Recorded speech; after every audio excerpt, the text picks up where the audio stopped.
प्रदूषण का कहर लगातार बढ़ रहा है। प्रदूषण के गुबार से चारों तरफ अंधेरा सा छाया हुआ है। जानलेवा प्रदूषण से लोगों को कई परेशानियां हो रही हैं। हालात ये हो गए हैं कि अस्पताल में लोगों की लंबी लाइन लगी है। इन मरीजों में सबसे ज्यादा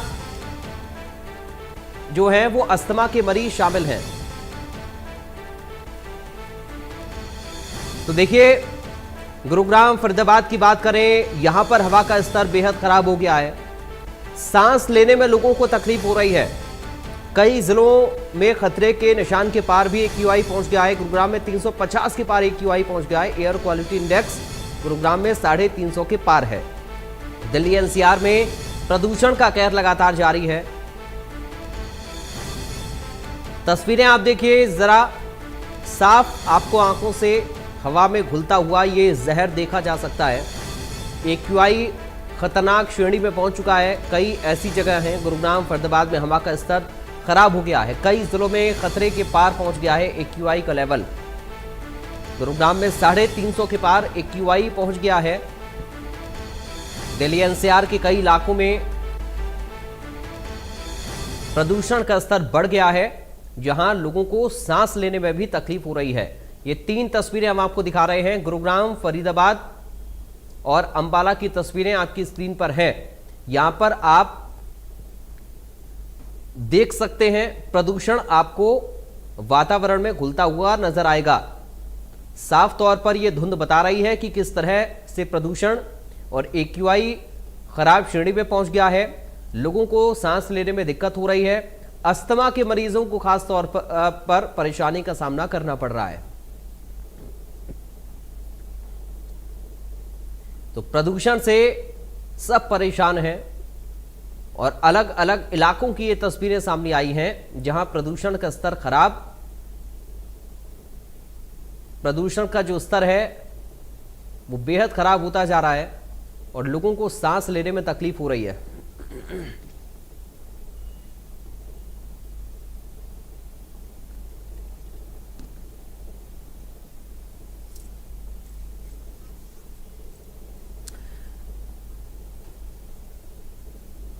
और इस वक्त कार्डियोलॉजिस्ट डॉक्टर पवन गोयल हमारे साथ जुड़ गए हैं। डॉक्टर पवन, आपका बहुत स्वागत करता हूं सर इंडिया न्यूज हरियाणा पर। आज हम प्रदूषण को लेकर सर बात कर रहे हैं, तो मैं सबसे पहले आपसे यही समझना चाह रहा हूं कि ये जो प्रदूषण है इससे हम कैसे बचें और ये कितना ज्यादा घातक हमारे स्वास्थ्य के लिहाज से हो सकता है अगर इससे बचाव हमने नहीं किया तो।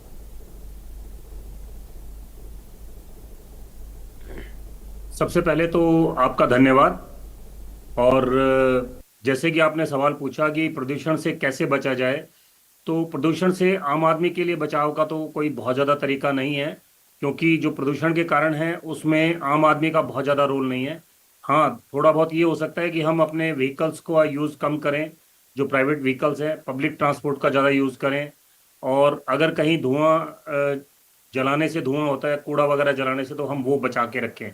बाकी अगर प्रदूषण से बचना है तो उसका सबसे अच्छा तरीका ये है कि जितना संभव हो कम से कम हम बाहर निकलें। जब बाहर निकलें तो मास्क लगाकर निकलें।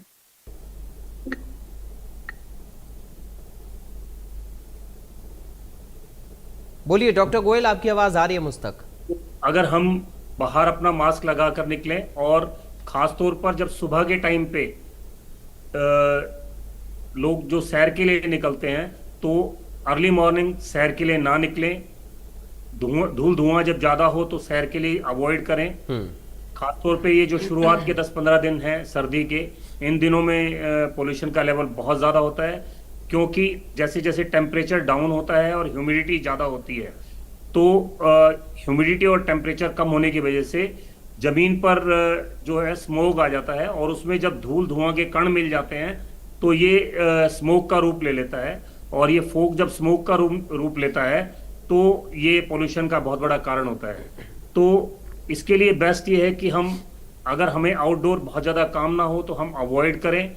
खास तौर पे जो दमा के, सांस के मरीज हैं या जो हार्ट के पेशेंट हैं, वो इस टाइम पे अपना बाहर निकलना अवॉइड करें। अगर बहुत ज़रूरी काम हो तभी जाएं, और अगर निकलना ज़रूरी हो तो मास्क लगा कर जाएं।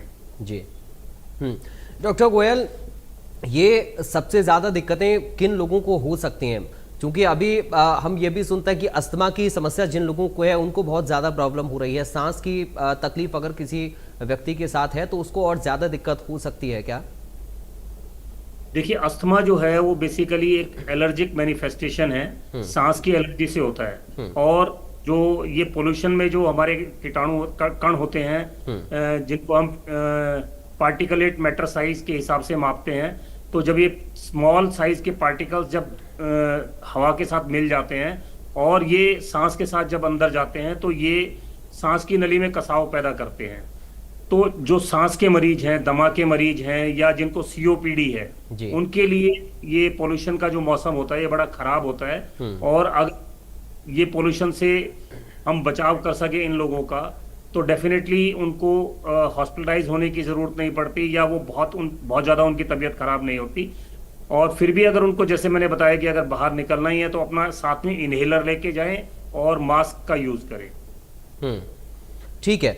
अगर प्रदूषण का शिकार कोई व्यक्ति हुआ है, हमने प्रिकॉशंस नहीं बरता, सावधानी नहीं बरती, मास्क नहीं लगाया, शुरुआती तौर पर दिक्कतें क्या हो सकती हैं सर उसके साथ में? देखिए, इसमें जो अस्थमा के मरीज होते हैं उनको छाती में कसावट महसूस होती है, उनको सांस लेने में तकलीफ महसूस होती है, उनको आमतौर पर सूखी खांसी आती है जी, जो कि काफी इरिटेटिंग कफ होता है। और अगर ध्यान ना दिया जाए या समय पे ट्रीटमेंट ना लिया जाए तो ये सांस की तकलीफ इतनी परेशानी वाली हो सकती है, इतनी ज्यादा हो सकती है सांस की तकलीफ कि मरीज बेहोश भी हो सकता है। गले में जी, गले में खराश की भी सर इसमें दिक्कत हो जाती है पॉल्यूशन की वजह से? गले में खराश भी बेसिकली जो रेस्पिरेटरी एलर्जी है उसमें जिन लोगों को अस्थमा नहीं होता, जिनको सिर्फ रेस्पिरेटरी एलर्जी होती है, नाक की एलर्जी होती है, उनको छींकें काफी आ सकती है। जिनको गले की एलर्जी होती है उनको उनका गला खराब हो सकता है। तो ये बेसिकली पूरी रेस्पिरेटरी एलर्जी है। जिनको दमा होता है उनको दमा का अटैक पड़ता है, जिनको नाक की एलर्जी होती है उनको छींकें ज्यादा आती है, नाक बहने लगती है, आंखों से पानी आने लगता है। और जिनको गले की एलर्जी है उनको गले में इन्फेक्शन हो जाता है और गले में को तकलीफ होने लगती है। डॉक्टर गोयल, अगर इस तरीके के लक्षण हैं किसी के साथ में तो शुरुआती तौर पर हम क्या करें? क्योंकि कई बार हम देखते हैं कि लोग थोड़ी सी लापरवाही कर देते हैं, मेडिकल स्टोर से दवा ले ली, उससे ठीक नहीं हुआ, फिर उसमें बहुत ज़्यादा दिन बीत जाते हैं और फिर दिक्कत और बढ़ जाती है। तो शुरुआती तौर पर ही क्या कर लेना चाहिए किसी भी व्यक्ति को अगर इस तरीके के लक्षण हैं तो? देखिए, इसमें जो सबसे इम्पॉर्टेंट जो सलाह है वो यही है कि आपको कोई भी तकलीफ हो पेशेंट को, तो उसको सबसे पहले अपने कुशल चिकित्सक जो कि क्वालिफाइड डॉक्टर हो उससे अपना प्रॉपर चेकअप कराएं और जो डॉक्टर आपको एडवाइस करे उस एडवाइस को प्रॉपर तरीके से माने। और अस्थमा में जो सबसे इम्पोर्टेंट दवाई है अस्थमा में या सीओपीडी में, वो आजकल मुंह से खाने वाली या इंजेक्शन वाली दवाई आमतौर पे हम शुरू नहीं करते। आमतौर पे इनहेलेशन वाली दवाइयां शुरू करते हैं, जिनको कि इनहेलर या ड्राई पाउडर इनहेलेशन वाली दवाई या फिर नेबुलाइजर के द्वारा हम मरीज को देते हैं। और ये सीधे मरीज के लंग्स में जाती है, तो इसलिए इसकी कम मात्रा में दवाई जो है वो ज्यादा इफेक्टिव होती है। तो आमतौर पे क्वालिफाइड डॉक्टर आपको इनहेलेशन वाली दवाइयां देते हैं जो कि काफी इफेक्टिव भी होती हैं और जिनके साइड इफेक्ट्स भी काफी कम होते हैं। छोटे बच्चों के लिए या नवजात शिशुओं को लेकर कोई गाइडलाइंस हैं इसमें? कोई प्रिकॉशन, क्या सावधानी, कैसे हमें करना चाहिए उनका केयर? छोटे बच्चों में भी एक्चुअली अस्थमा काफी कॉमन होता है और छोटे बच्चों में इन रेस्पिरेटरी एलर्जीज के साथ इन दिनों में वायरल जो रेस्पिरेटरी वायरल इन्फेक्शंस होते हैं वो भी काफी ज्यादा होते हैं। तो और छोटे बच्चों में जब इस तरह के इन्फेक्शन या अस्थमा का जो एक्यूट अटैक होता है वो उनके लिए घातक भी हो सकता है। तो छोटे बच्चों को आमतौर पे हमें बाहर बिल्कुल भी नहीं निकालना चाहिए। और अगर हम बच्चों को इंडोर भी रखे हुए हैं तो हम जो है अपना एयर प्योरीफायर्स का भी इस्तेमाल कर सकते हैं और by use of air purifier हम बच्चों को इन रेस्पिरेटरी एलर्जन से बचाव कर सकते हैं। ठीक है डॉक्टर गोयल, आप बने रहे मेरे साथ। हमारे साथ एक और खास मेहमान जुड़ गए, मैं आपके पास लौट कर आऊंगा सर। आईएमए के x joint secretary doctor Anil Bansal हमारे साथ हैं। डॉक्टर बंसल, आपका स्वागत है इंडिया न्यूज हरियाणा पर। डॉक्टर बंसल, मेरा पहला सवाल प्रदूषण को लेकर यही कि क्या कुछ सावधानियां लोगों के लिए होनी चाहिए और अभी जो प्रदूषण का स्तर हम देख रहे हैं इस पर आप क्या कहना चाहेंगे? क्या इसको लेकर आप समझाएंगे हमारे आम दर्शकों को?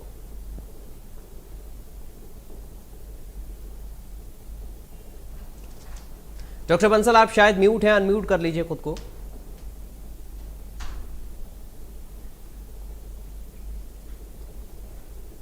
डॉक्टर बंसल, आपकी आवाज नहीं आ रही, आप म्यूट हैं शायद।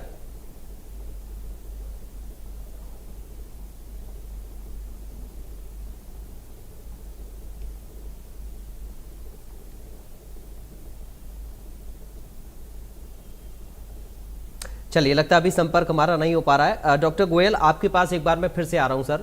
बार बार AQI का जिक्र हो रहा है।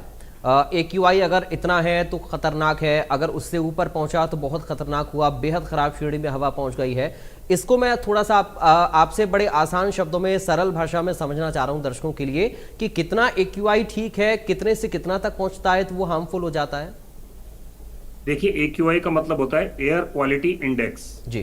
यानी कि हवा जो हम अपने फेफड़ों में ले जा रहे हैं, जो हवा हमारे वातावरण में है, उसकी हेल्थ के पॉइंट ऑफ व्यू से उसकी क्वालिटी कैसी है। तो आमतौर पे AQI 100 से नीचे होनी चाहिए और बेटर ये हो कि वो 50 से भी नीचे हो, तो ही हम उसको कहते हैं कि वो हेल्दी एयर है। परंतु जब वो 100 से और 300 की श्रेणी में होती है तो हम उसको कहते हैं कि ये काफी खराब हो गई है, और 300 से ऊपर ये खतरनाक होती है। तो अभी जो गुड़गांव में 300 350 हम देख रहे हैं, तो ये खतरनाक लेवल की एयर क्वालिटी इंडेक्स है। और ये जो है सांस के मरीजों के लिए, हार्ट के मरीजों के लिए भी काफी खराब होती है, क्योंकि जो एयर क्वालिटी इंडेक्स जब बहुत ज्यादा खराब हो जाता है तो उससे जो हमारी खून की नलियां होती हैं उनमें बेसिकली रक्त का जमाव भी ज्यादा होने लगता है, और उससे हार्ट अटैक्स या पैरालिसिस भी हो सकते हैं। तो एयर क्वालिटी इंडेक्स खराब होने से सिर्फ सांस की तकलीफ ही नहीं होती, उससे अन्य तकलीफें भी हो सकती है, और एक्यूट हार्ट अटैक्स या एक्यूट स्ट्रोक्स भी उससे बढ़ सकते हैं लोगों में। एक बार पर्टिकुलर मैटर को भी मैं आपसे सरल भाषा में समझना चाह रहा हूं, क्योंकि बार बार दो तरह के पर्टिकुलर मैटर का जिक्र होता है, वो क्या है और उनसे हमें क्या समझना है। देखिए, पार्टिकुलेट मैटर का मतलब यह है कि जब भी हवा में ये धूल के कण या धुआं के कण उसमें हवा में प्रवेश करते हैं तो उनका साइज होता है जी। और वो साइज क्यों इंपॉर्टेंट है, उसका एक बहुत बड़ा रीजन है। साइज इसलिए इंपॉर्टेंट है क्योंकि कुछ साइज के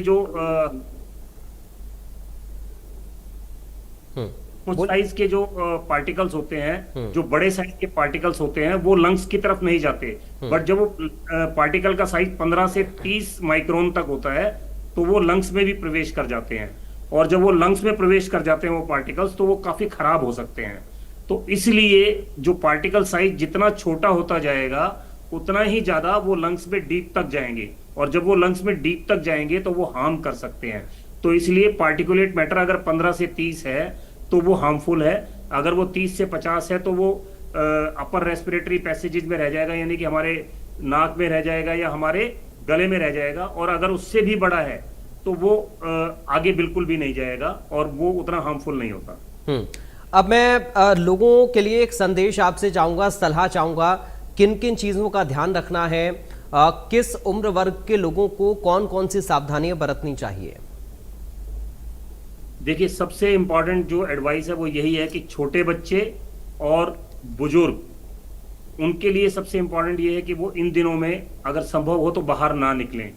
हमारे बुजुर्गों को अक्सर ये होता है कि सुबह सुबह जो है हमें सैर के लिए निकलना है या शाम को सैर के लिए निकलना है, तो इन दिनों में जब पोल्यूशन बहुत ज्यादा हो तो वो घर के अंदर ही अपनी लाइट एक्सरसाइज कर लें और बाहर ना निकलें, क्योंकि बाहर जब वो निकलते हैं और एक्सरसाइज करते हैं या थोड़ी बहुत जॉगिंग या दौड़ लगाते हैं तो उससे उनकी सांस की गति बढ़ती है और उससे वो पोल्यूटेड एयर को और ज्यादा इनहेल करते हैं। तो ज्यादा जब पोल्यूटेड एयर को इनहेल करते हैं तो उनमें रेस्पिरेटरी सिम्टम्स या हार्ट के जो सिम्टम्स है वो ज्यादा आ जाते हैं। दूसरा, सांस के मरीज हैं, दमा के मरीज हैं, या जो हार्ट के पेशेंट हैं, या जिनको क्रिटिकली रेज्ड डायबिटीज है, ऐसे लोगों को भी पोल्यूशन से बचना चाहिए, क्योंकि उन लोगों में भी बीमार पड़ने की संभावना नॉर्मल लोगों से ज्यादा हो जाती है।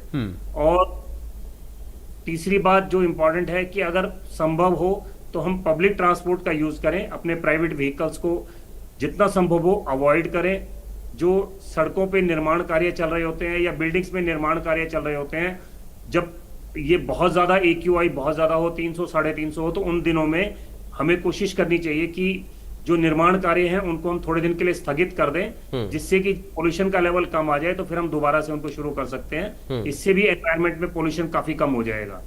और जैसा कि धुआं पराली की वजह से होता है, तो पराली जलाना तो अब सरकार के एफर्ट्स से काफी कम हो ही गया है। और किसानों से भी ये अपील करता हूं कि वो पराली को बिल्कुल ना जलाएं, क्योंकि उससे भी पोल्यूशन फैलता है। चौथा जो है, म्युनिसिपल वेस्ट को भी हमारे जो स्वीपर्स हैं वो कई बार जला देते हैं, तो उनको भी अवॉइड करना चाहिए कूड़े को जलाना, क्योंकि उससे भी एनवायरनमेंट में जो पोल्यूशन होता है। और पांचवा जो है, इंडस्ट्रियल पोल्यूशन, जो फैक्ट्रीज में पोल्यूशन होता है, उसके लिए भी उनको फैक्ट्री मालिकों को ध्यान रखना चाहिए, मैनेजर्स को ध्यान रखना चाहिए कि जो फैक्ट्री में जो पोल्यूशन है जो धुआं के द्वारा जाता है, वो प्रॉपर चिमनीज वगैरह लगा के उसको एयर को क्लीन करके ही एनवायरनमेंट में छोड़ें, और उस तरह के अपने जो है अरेंजमेंट्स करके रखें अपनी इंडस्ट्रीज में। तो अगर हम ये चीजों का ध्यान करते हैं तो डेफिनेटली हम पोल्यूशन का जो हर साल जो इन दिनों में आता है, इस मिनेस से बच सकते हैं, इस दुखद अवस्था से हम बच सकते हैं, और हम अपने नागरिकों को एक बेहतर हवा दे सकते हैं। बहुत शुक्रिया डॉक्टर साहब आपका, आप जुड़े, आपने बहुत सारी ऐसी बातें बताई हैं जो कि लोगों के लिए बहुत ज़रूरी हैं। मैं उम्मीद करूंगा कि आपकी बातों को लोग समझें, उन पर अमल करें और उन्हीं सावधानियों को बरतें। बहुत धन्यवाद, आप जुड़े और आपने अपना कीमती समय इंडिया न्यूज़ हरियाणा को दिया। उधर बढ़ते आगे, अब गुरुग्राम के लोगों के लिए बढ़ता प्रदूषण आफत बनता जा रहा है। गुरुग्राम की आबो हवा जहरीली होती जा रही है। गुरुग्राम में AQI लेवल 350 को पार कर चुका है और तेजी से बढ़ रहा है। गुरुग्राम में ग्रेड 2 भले ही लागू कर दिया गया हो, लेकिन इसका पालन होता नजर नहीं आ रहा। गुरुग्राम में बढ़ता ट्रैफिक जाम भी प्रदूषण का मुख्य कारण है, जिसकी वजह से प्रदूषण लोगों की सांसों में घुलने लगा है।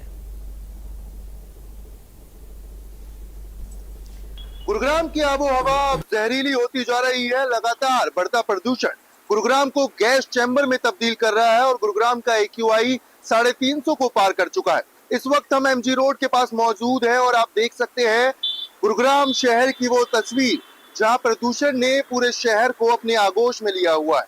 लगातार बढ़ता प्रदूषण ये साफ दर्शाता है कि किस तरीके से गुरुग्राम की जो हालत है वो दिन ब दिन बद से बदतर होती जा रही है और गुरुग्राम गैस चैम्बर में तब्दील होता जा रहा है। हालांकि गुरुग्राम में ग्रेड 2 लागू किया गया है। ग्रेड 2 के नियमों के अनुसार कई चीजों पर प्रतिबंध लगाया गया है, चाहे वो बात करें डीजल से चलने वाले जनरेटर्स की, चाहे वो बात करें व्हीकल्स की। व्हीकल्स को कम करने के लिए पार्किंग शुल्क सरकार द्वारा बढ़ाए गए हैं।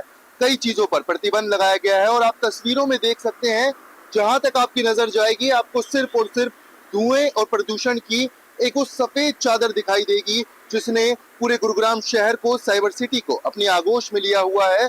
और हर तरफ इस जो इमारतें हैं वो इस धुएं के पीछे, इस प्रदूषण के पीछे छुपती हुई नजर आएंगी। लगातार गुरुग्राम में जो प्रदूषण का स्तर है वो बढ़ता जा रहा है और ग्रेड 2 के नियमों के अनुसार कई चीजों पर प्रतिबंध लगाए गए हैं, पर कहीं ना कहीं प्रशासन इन नियमों का पालन करवाने में फेल होता हुआ दिखाई दे रहा है। हालांकि गुरुग्राम में इस प्रदूषण की रोकथाम के लिए एंटी स्मोक गन्स चलाई गई हैं। बात करें कूड़ा उठाने की तो उसके लिए स्वीपिंग मशीन्स का इस्तेमाल हो रहा है, पर कहीं ना कहीं प्रशासन जो है इस प्रदूषण की रोकथाम के लिए फेल हो रहा है। और बात करें अगर गुरुग्राम के जिला अस्पताल की, तो वहां भी जो मरीजों की संख्या है वो लगातार बढ़ती हुई नजर आ रही है। रोजाना 70 से 80 मरीज जो है वो अस्पताल पहुंच रहे हैं। कई लोगों को आंखों में जलन की शिकायत है, कई लोगों को सांस लेने में दिक्कत हो रही है और लगातार जिस तरीके से प्रदूषण बढ़ रहा है उस तरीके से ही मरीजों की संख्या भी गुरुग्राम के अस्पताल में बढ़ती जा रही है। अब देखना ये होगा कि इस प्रदूषण के ऊपर कैसे रोकथाम लगाई जाएगी और कैसे प्रशासन इस प्रदूषण को काबू में कर पाएगा। वीडियो जर्नलिस्ट JD के साथ गोहित कौशिक, इंडिया। गुरुग्राम में बढ़ते प्रदूषण को लेकर संवाददाता गोहित कौशिक ने लोगों से भी बातचीत की है। बढ़ता प्रदूषण लोगों की जान की आफत बना हुआ है। गुरुग्राम में AQI लेवल 350 के पार पहुंच चुका है। जिस तरीके से गुरुग्राम में लगातार प्रदूषण बढ़ रहा है वो साफ दर्शाता है कि कहीं ना कहीं जो मरीजों की संख्या है सिविल अस्पताल में वो भी बढ़ रही है। इस वक्त हमारे साथ मॉर्निंग वॉक पर आए कुछ लोग मौजूद हैं, उनसे पूछेंगे प्रदूषण को लेकर क्या कुछ वो कहेंगे, क्या कुछ उनकी राय है। सर, लगातार जो है प्रदूषण बढ़ रहा है, क्या कुछ आप कहेंगे कि लगातार जो प्रदूषण की रोकथाम के लिए? जी भाई सबसे बड़ी बात तो ये है कि एक तो धूल बहुत ज्यादा शहर में उड़ रही है, कंस्ट्रक्शन रुक नहीं रही है जी, चारों तरफ जो है गंदगी इतनी फैली हुई है, सफाई हो नहीं रही है, जिसकी वजह से गर्दा भी है, धूल भी है, मिट्टी भी है, जिसकी वजह से नहीं रुक रहा है और उसे रोकने के लिए कोई कदम भी नहीं उठाए जा रहे। विधायक जी बने थे कुछ दिन पे, नहीं आ रहा, ना सफाई कर्मचारी नजर आ रहे जी, अब क्या बोले सर जिस तरीके से प्रदूषण बढ़ रहा है, कोई सांस लेने में दिक्कत लोगों को हो रही है, आपको भी कुछ ऐसी प्रॉब्लम हो रही हो, और क्या कुछ कहेंगे इस पे जो प्रदूषण का स्तर बढ़ रहा है? प्रदूषण का स्तर बहुत ज़्यादा खतरनाक है, सबको सांस लेने में दिक्कत है, सांस की बीमारियां लगातार बढ़ती जा रही हैं। गुड़गांव में लगभग 50% लोग सांस की बीमारी से ग्रसित हैं और इसका कारण है, सबसे ज़्यादा बड़ा कारण है व्हीकल्स का पोल्यूशन, आग जलाने का, कूड़ा जलाने का, कंस्ट्रक्शन ना रुकना, इलीगल एक्टिविटीज, ये सब प्रदूषण का कारण है। चलना ही बड़ा मुश्किल है। क्या कुछ कहेंगे, प्रदूषण का स्तर बढ़ रहा है, आप मॉर्निंग वॉक करने आते हैं, क्या कुछ तकलीफों का सामना आपको करना पड़ता है? बहुत ज़्यादा दिक्कतें हो रही है, हमारा चलना भी दुर्लभ हो रहा है, जहाँ भी चलते हैं एकदम मुंह में ऐसा लगता है कि बड़ा सांस लेने में बहुत दिक्कत हो रही है। इसके लिए सरकार से अपील करते हैं कि इसको रोकने के लिए जब ठोस कदम उठाया जाए। तो देखिए, जिस तरीके से लोग बता रहे हैं कि प्रदूषण का स्तर लगातार बढ़ रहा है, और कुछ लोग भी हमारे साथ मौजूद हैं, उनसे बात करेंगे। सर, प्रदूषण का स्तर बढ़ रहा है और लगातार देखा जा रहा है कि जो प्रशासन है वो कहीं ना कहीं प्रयास तो कर रहा है, पर इसकी रोकथाम में फेल नजर आ रहा है। इस पे क्या कुछ कहेंगे? देखो, ये प्रयास तो खूब कर रहे हैं, सफाई भी खूब हो रही है, लेकिन जो है लीगेसी इतनी पुरानी ज्यादा है कूड़े की कि चारों तरफ कूड़े के ढेर लगे हुए हैं। अभी भी शहर के अंदर पिछले 5 साल के अंदर सरकार ने नहीं करा कुछ भी। यहाँ जो है इतना ढेर लगे हुए हैं चारों तरफ कूड़े की, लोग जो है इधर उधर जला देते हैं, तो उससे भी पोल्यूशन बढ़ता है। और जो है अब कोशिश कर रहे हैं सरकार, जो है नई सरकार आई है, देखते हैं कि क्या होता है। बाकी उम्मीद कर सकते हैं कि भी जो है बढ़ेगा। बाकी जैसे हम यहाँ 15 सेक्टर के इस पार्क में बैठे हैं, चारों तरफ ग्रीनरी है, हम तो यहाँ पे ऑक्सीजन लेने ही आते हैं कि भी थोड़ी सी ऑक्सीजन मिल जाए, सारा दिन हमारा ठीक बीत जाए। यहाँ चारों तरफ हरियाली है, पेड़ खूब सारे लगे हुए हैं। जो यहाँ का एडमिन है वो भी बढ़िया काम कर रहा है, खूब सारे पेड़ लगवा रहा है जी।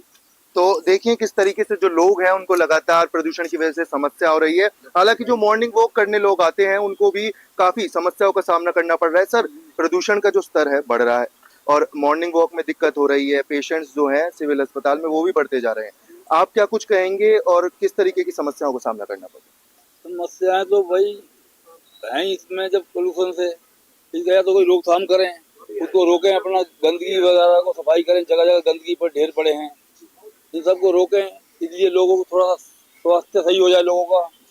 लोग बीमार हो रहे हैं, लोगों को बहुत इससे तकलीफ हो रही है। सर, देखा जाता है कि भारत के और भी शहर हैं, चेन्नई है, वहाँ बहुत ज्यादा AQI लेवल है वो कम दर्ज किया गया है। गुड़गांव में AQI लेवल लगातार बढ़ता जा रहा है, अभी 350 के पार है और इसी तरीके से हालात रहे तो और भी आगे चला जाएगा। इस पे क्या कुछ कहेंगे और क्या कारण है कि गुड़गांव का जो AQI लेवल वो खराब हो रहा है? AQI लेवल तो देखो बहुत ज्यादा हो रहा है और सांस लेना बहुत मुश्किल हो रहा है। OPD भी आप देखो पहले 100 के करीब होती थी सरकारी अस्पताल में, मैं नहीं कह रहा, तो दैनिक जागरण कह रहा हूँ, आज 500 प्लस हो रही है। किस वजह से हो रही है? लोगों का दम घुट रहा है, सांस लेने में दिक्कत आ रही है। बाकी और जो स्मार्ट सिटी बनी हुई है जो नाम वो काम कर रही है, चेन्नई लगा लो आप, हैदराबाद लगा लो, इंदौर लगा लो आप, वहाँ पे कुछ करके दिखाया है। यहाँ पे सिर्फ बात होती है, करते कुछ है नहीं, जिस वजह से हम जनता को बड़ा परेशानी का सामना करना पड़ेगा।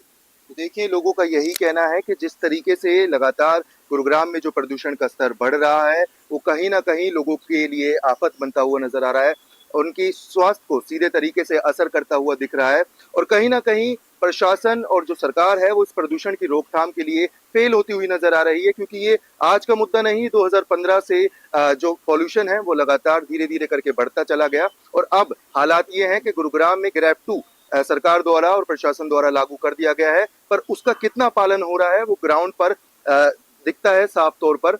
अब देखना ये होगा कि जिला प्रशासन लोगों की स्वास्थ्य के लिए और इस प्रदूषण की रोकथाम के लिए क्या कुछ फैसले लेती है। वीडियो जर्नलिस्ट JD के साथ गोहित कौशिक, इंडिया न्यूज। फिलहाल इन तमाम खबरों के साथ इस बुलेटिन से मुझे दीजिए इजाजत। बाकी खबरों के लिए आप बने रहिए। राम राम।